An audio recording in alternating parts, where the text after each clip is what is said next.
अस्सलाम वालेकुम व रहमतुल्लाहि व बरकातहू। प्यारे भाइयों और बहनों, आज हम 12 रबीउल अव्वल के बारे में बात करेंगे। इस दिन अल्लाह के आखिरी रसूल हजरत मोहम्मद सल्लल्लाहु अलैहि वसल्लम पैदा हुए थे। यह दिन हमें नबी की शिक्षाओं को याद करने और उनके बताए रास्ते पर चलने का वादा करने का मौका देता है। तो आइए इस वीडियो में हम 12 रबीउल अव्वल का महत्व समझेंगे और जानेंगे कि कैसे पूरी दुनिया में मुसलमान इस दिन को मनाते हैं। इस्लामी कैलेंडर का तीसरा महीना रबीउल अव्वल मुसलमानों के लिए बहुत खास होता है। इसी महीने की 12 तारीख को हजरत मोहम्मद सल्लल्लाहु अलैहि वसल्लम पैदा हुए थे। यह दिन खुशी और जश्न का दिन होता है, जिसे ईद मिलाद उन नबी भी कहते हैं। यह दिन हमें नबी करीम सल्लल्लाहु अलैहि वसल्लम की याद दिलाता है, जिन्होंने दुनिया को अंधेरे से उजाले की तरफ ले जाने का काम किया। यह दिन हमें नबी की शिक्षाओं पर चलने, उनके बताए रास्ते पर चलने और सबकी मदद करने का संदेश देता है। इस्लामी इतिहास में 12 रबीउल अव्वल का बहुत महत्व है। इस दिन को मनाने का मतलब है पैगंबर मोहम्मद सल्लल्लाहु अलैहि वसल्लम के जीवन और उनकी शिक्षाओं से सीखना। हमें याद रखना चाहिए कि नबी करीम सल्लल्लाहु अलैहि वसल्लम ने हमेशा इंसानियत, भाईचारा, प्यार और सच्चाई का संदेश दिया। उन्होंने अमीर गरीब, ऊंच नीच का भेदभाव मिटाकर समाज में प्यार और एकता फैलाने की कोशिश की।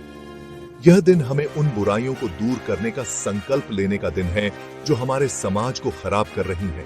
हमें नफरत, मारपीट और अन्याय के खिलाफ आवाज उठानी होगी और सच्चाई, इंसाफ और भाईचारे का साथ देना होगा। 12 रबीउल अव्वल हमें यह भी याद दिलाता है कि हमें अपने नबी के बताए रास्ते पर चलना है और अपनी जिंदगी इस्लाम की शिक्षाओं के हिसाब से जीनी है।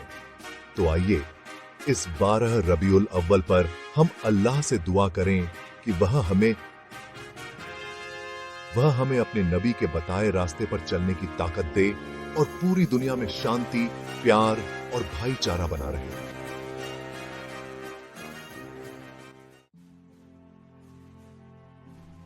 पैगंबर मोहम्मद सल्लल्लाहु अलैहि वसल्लम का जन्म 570 ईस्वी में मक्का शहर में हुआ था।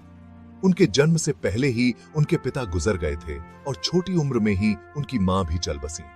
उनका पालन पोषण उनके चाचा अब्बू तालिब ने किया। पैगंबर मोहम्मद सल्लल्लाहु अलैहि वसल्लम बचपन से ही अच्छे, सच्चे और भरोसेमंद इंसान थे। 40 साल की उम्र में उन्हें अल्लाह की तरफ से नबी बनाया गया और पूरी दुनिया के लिए आखिरी रसूल बनाकर भेजा गया। उन्होंने लोगों को एक अल्लाह की इबादत करने का संदेश दिया और मूर्ति पूजा को गलत बताया। उनकी शिक्षाओं का सबसे बड़ा संदेश इंसानियत, भाईचारा और न्याय था। उन्होंने अमीर गरीब, ऊंच नीच, काले गोरे का भेदभाव मिटाने और सबको बराबरी का हक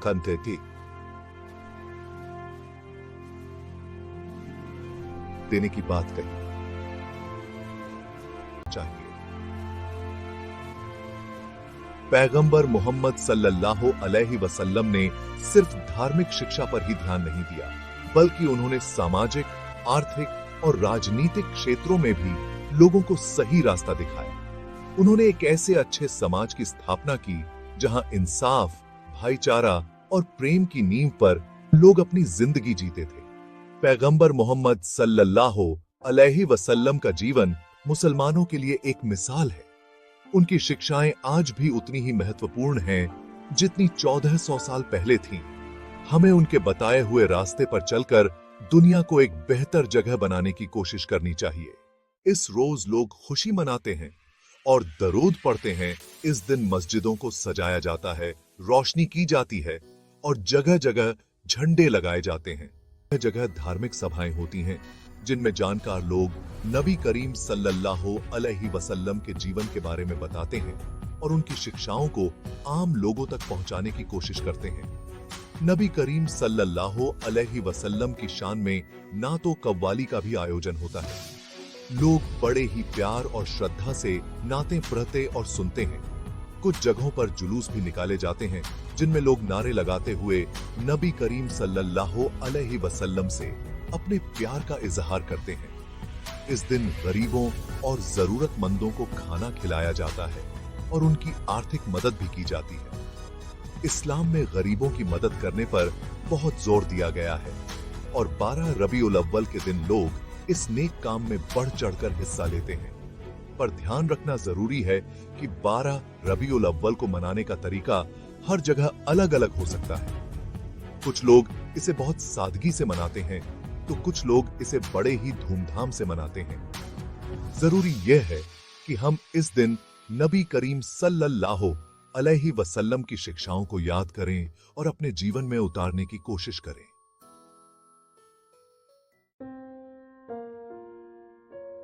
12 रबीउल अव्वल और ईद मिलाद उन नबी के बारे में इस्लामी विद्वानों के अलग अलग विचार हैं। कुछ विद्वानों का मानना है कि यह दिन इस्लामी कैलेंडर का एक महत्वपूर्ण दिन है और इसे खुशी और सम्मान के साथ मनाना चाहिए। वहीं कुछ विद्वानों का मानना है कि 12 रबीउल अव्वल को मनाना इस्लाम में एक नई परंपरा है और इसे धार्मिक त्योहार की तरह मनाना सही नहीं है।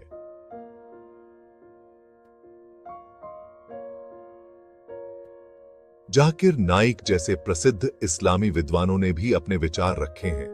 वे कहते हैं कि नबी करीम सल्लल्लाहु अलैहि वसल्लम के जन्मदिन को मनाने का तरीका कुरान और हदीस के मुताबिक होना चाहिए। 12 रबीउल अव्वल को मनाने को लेकर मुसलमानों में मतभेद हैं। कुछ लोग इसे बिदात मानते हैं, यानी ऐसी परंपरा जो इस्लाम में पहले नहीं थी और बाद में जोड़ी गई। उनका कहना है कि पैगंबर मोहम्मद सल्लल्लाहु अलैहि वसल्लम ने और न ही उनके साथियों ने इस दिन को मनाया था। वे यह भी कहते हैं कि 12 रबीउल अव्वल को मनाने से इस्लाम में गैर इस्लामी रीति रिवाजों के आने का खतरा है। दूसरी तरफ बहुत से मुसलमान 12 रबीउल अव्वल को पैगंबर मोहम्मद सल्लल्लाहु अलैहि वसल्लम के प्रति अपने प्रेम और सम्मान को दिखाने का एक तरीका मानते हैं। वे इस दिन को मनाने को सही मानते हैं और कहते हैं कि इसमें कोई बुराई नहीं है अगर इसे इस्लामी तरीके से मनाया जाए।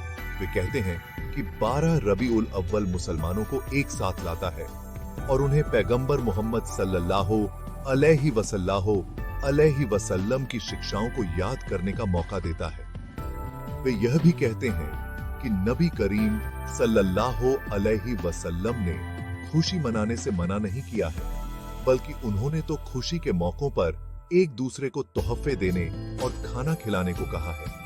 यह भी ध्यान रखना जरूरी है कि 12 रबीउल अव्वल को मनाने का तरीका हर जगह अलग अलग हो सकता है। कुछ लोग इसे बहुत सादगी से मनाते हैं, जबकि कुछ लोग इसे बहुत धूमधाम से मनाते हैं। जरूरी यह है कि हम इस दिन नबी करीम सल्लल्लाहु अलैहि वसल्लम की शिक्षाओं को याद करें और अपने जीवन में उतारने की कोशिश करें। हमें यह भी याद रखना चाहिए कि इस्लाम में अलग अलग विचारों का सम्मान है और हमें एक दूसरे के विचारों का सम्मान करना चाहिए। हमें प्यार और भाईचारे से रहना चाहिए और इस्लाम की सच्ची शिक्षाओं को फैलाना चाहिए। दोस्तों, 12 रबीउल अव्वल हमें एक बहुत बड़ा संदेश देता है। यह दिन हमें याद दिलाता है कि अल्लाह ने हमें सिर्फ एक इंसान बनाकर नहीं भेजा है, बल्कि एक मकसद के साथ भेजा है। यह दुनिया इम्तिहान की जगह है और हमें अच्छे काम करके अल्लाह को खुश करना है। तो आइए इस 12 रबीउल अव्वल पर हम सब मिलकर अल्लाह से दुआ करें कि वह दुनिया से नफरत, जंग और जुल्म को खत्म कर दे और सबको शांति, प्यार और भाईचारे से रहने की ताकत